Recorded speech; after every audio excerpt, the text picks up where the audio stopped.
Makabagong teknolohiya ang sasalubong sa mga pasahero ng NAIA sa mga susunod na buwan. Kabilang yan sa pagpapaganda ng serbisyo ng paliparan kanina.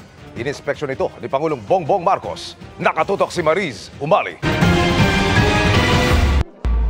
Sa pagbisita kanina ni Pangulong Bongbong Marcos sa NAIA Terminal 3, ipinagmalaki niya ang makabagong teknolohiya na mas magpapagaan daw sa buhay ng mga pasahero, ang facial recognition technology. Sagot daw ito sa mahabang pilang nararanasan ng mga pasahero at inaasahang maipapatupad sa loob ng 6 na buwan.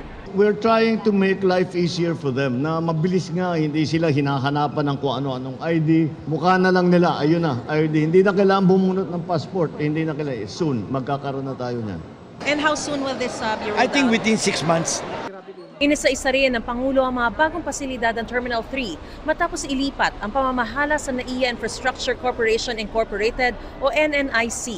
Kabilang ang bagong OFW Immigration Annex kung saan nakahiwalay na sa regular na pasahero ang mga OFW. OFW Lounge at Rest Area, Transport at Network Vehicle Service Area kung saan sila pwedeng mag-book ng masasakyan pa uwi, pati ang Arrival Curbside Area kung meron silang pribadong sundo. We are trying to canvas the best technology that we can find para maging madali ang pagpasok-labas ng ating mga OFW at lahat ng ating mga bisita at ang mga domestic passengers pati. Malaking tulong po sa aming mga OFW na laging walang mapupuntahan. Kaya dito, lagi kaming accepted dito kasi parang binibigyan kami ng importansya bilang OFW. Isang malaking bagay po sa amin bilang OFW kasi bago kami pumunta sa ibang bansa at pauwi po, andito po magpapahinga, may libreng pagkain.